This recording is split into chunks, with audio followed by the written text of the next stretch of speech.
ज्यादा समय ना लेते हुए आज के इस छोटे से प्रोग्राम में हमारे दरमियान मौजूद जिजाऊ संगठन के उपाध्यक्ष जवाद चिखलेकर जी से रिक्वेस्ट है कि अपनी दो बात रखें।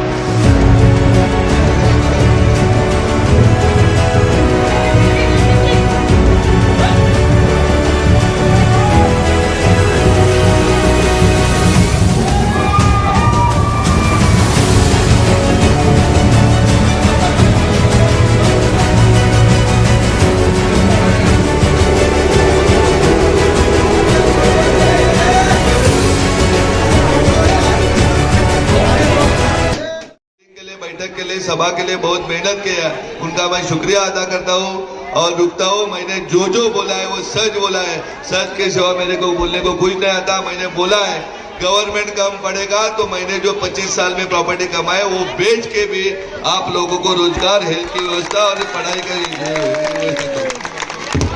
छोटे मोटे संगठन ने इकट्ठा पाठिंबा देके मैं इस इलेक्शन को अपक्ष इंडिपेंडेंट खड़ा रखे लोकसभा का इलेक्शन लड़ रहा हूँ। मैं कांग्रेस पक्ष के पास से मैंने एक ही पक्ष को विनती किया था कि मेरे को आपके पक्ष का टिकट दे दो, जो निधर्मी है, जो समाज के उपयोग में आएगा, जो अल्पसंख्यक हिंदू, दलित, आदिवासी सभी लोगों को साथ में लेके जाते हैं, वो पक्ष का मैंने टिकट मांगा था।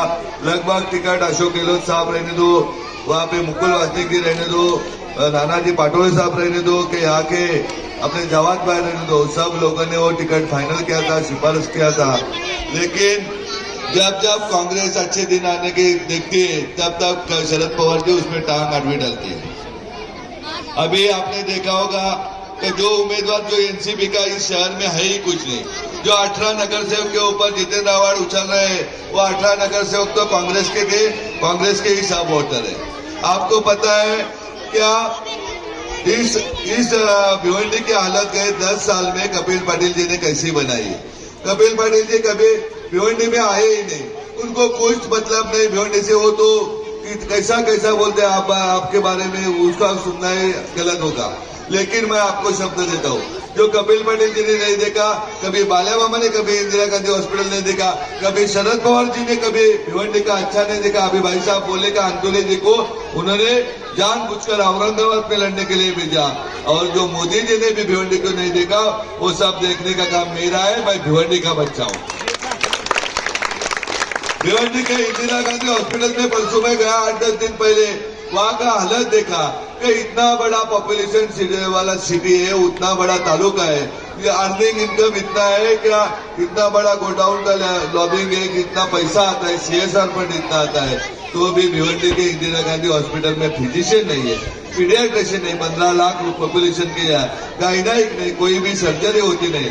मैं दावे के साथ बोलता हूँ भाई साहब, मैं और सिस्टर लोगों, मेरे गांव आके देखिए, 200 पॉपुलेशन का गांव है, 130 बेड का हॉस्पिटल है, जिसमें भिवंडी के भी 25 किलो ऊपर हर दिन ऑपरेशन हो जाते हैं।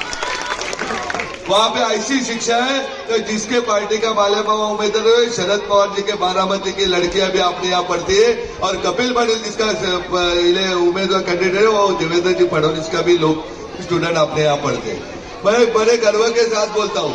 आपको पता है ये लोग कुछ भी बोलते हैं, मेरा जन्म ही कांग्रेस में हुआ है, मैं कांग्रेस का सदस्य हूँ, मैं कांग्रेस के पास से ही टिकट मांग रहा था।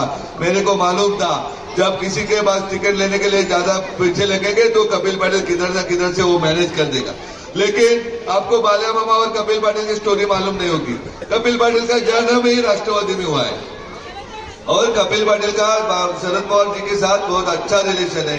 अजित दादा को भी शरद पवार जी ने ही उधर भेज के बीजेपी के साथ गठबंधन में रखा है, और अभी बाल्या मामा को हराने के लिए उन्होंने खड़ा किया है कि बाल्या मामा खाली अल्पसंख्यक के वोट लेगा, फिर कपिल पाटिल चुन के आएगा, फिर बाल्या मामा को MLC या जिला परिषद का अध्यक्ष देंगे, ऐसा उनका सब फिक्स हो गया है।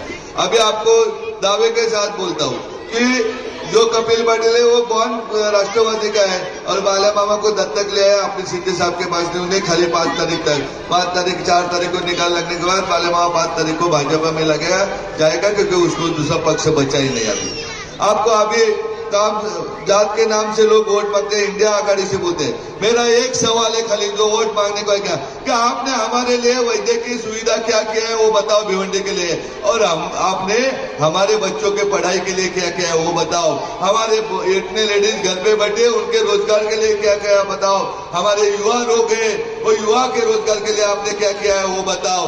इतना ही नहीं, आप लोगों को घर काम करने के लिए यहाँ के लूम्स बांधे, यहाँ पे टोरंटो के तकलीफे कौन से पक्ष ने उसके लिए क्या किया उतना ही सवाल पूछो।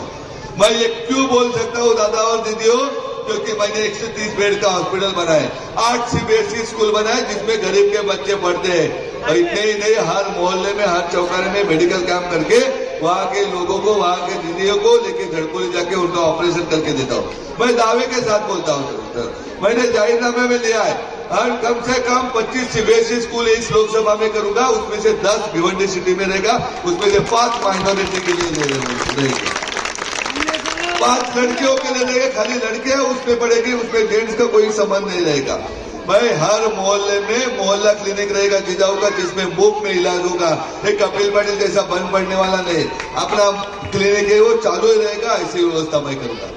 हर मोहल्ले में आपके बच्चों को पढ़ाने के लिए फ्री कोचिंग क्लास की व्यवस्था करूंगा। जब तक बच्चे पढ़ेंगे नहीं वो आगे नहीं जाएंगे तब तक कोई भी ऐसा जात धर्म के नाम पे आपके पास से वोटिंग मांगेगा और निकल जाएगा। अच्छी काम क्या कर रहता है लोक प्रतिनिधि का? लोक प्रतिनिधि का काम रहता है भारतीय राज्य घटना है, डॉक्टर बाबा साहेब अम्बेडकर का संविधान है, राज्य घटना है।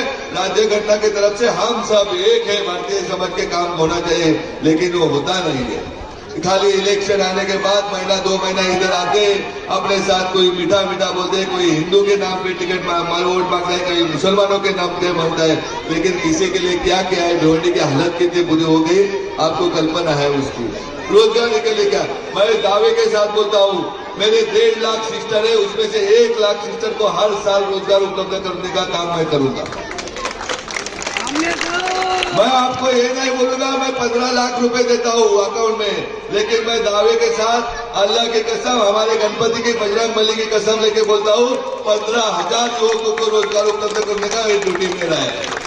मैं इतना भी बोलता हूँ, एक लोक प्रतिनिधि बनके मेरा ये सपना है, इस लोकसभा कॉन्स्टिट्यूंसी में कोई भी भूखा नहीं रहेगा, कोई भी बीमार घर पे नहीं रहेगा, और कोई भी बच्चे की पढ़ाई नहीं रहेगा। ऐसा कोई चीज हुआ, कोई हमारे सिस्टर हॉस्पिटल में जाते समय डिलीवरी के बाद साथ में बच्चे के साथ में गुजर गई तो मेरे ऊपर पुलिस का गुना दाखिल करो, ये मेरा जवाबदारी है। मैं सबका ख्याल लूंगा। मैं एक कपिल पाटिल जैसा सोनारा लिया, सापगांव लिया, सरलगांव लिया दत्तक, ऐसा नहीं लूंगा। मेरा मतदार संघ में 21 लाख लोग हैं, ये सब मेरा परिवार है और सबके परिवार के लिए मैं जीऊंगा। ये गवर्नमेंट काम पड़ेगा तो मैं मेरे कमाई हुए 30-25 साल के मेहनत का जो पैसा कमाया है वो सब पैसा आपके लिए खर्चा करूंगा, ये शब्द आपको देता हूँ। भरोसा रखो, आप कभी आओ यहाँ के 1 लाख लोगों को भिवंडी शहर के हमारे जिजाऊ संस्था की तरह किसी को चश्मा दिया, किसी का ऑपरेशन है, किसी लड़की को पढ़ाए, किसी औरत को रोजगार उपलब्ध करके दे, ऐसा 1 लाख फैमिली अपना भिवंडी में है। मैं सबको रिक्वेस्ट करता हूँ, अभी कोई किसी का कुछ भी आदेश आने दो, आपको विनती है, मैं भारतीय जनता पार्टी में कभी नहीं जाऊंगा, लेकिन आपको शब्द देता हूँ कि आपको सबको साथ लेके एक अच्छे इंसान, अच्छे दीदिया जैसे मेरी सिस्टर के घर के सिस्टर है, घर के बच्चे समझ के सबको अच्छा एजुकेशन, सबको अच्छा हेल्थ की व्यवस्था करूंगा, ये आपको शब्द देता हूँ और रुकता हूँ। और सभी को फिर बोलता हूँ 20 तारीख को सुबह 7 बजे वोटिंग पे जाओ और अपना निशान है सिलाई मशीन 17 नंबर 2 नंबर पेटी के पहला नंबर है, उसमें वोट निकालो। ये बालिया कपिल के पीछे किसी के मत लगो, आपके परिवार का भाई है, जैसा आज वोट मांगने को आया ऐसा एक कायम आपके परिवार में रहेगा, आपके झोपड़पट्टी में जाके आपके साथ खाना खाएगा, ये शब्द आपको देता हूँ और रुकता हूँ। जय जय महाराज।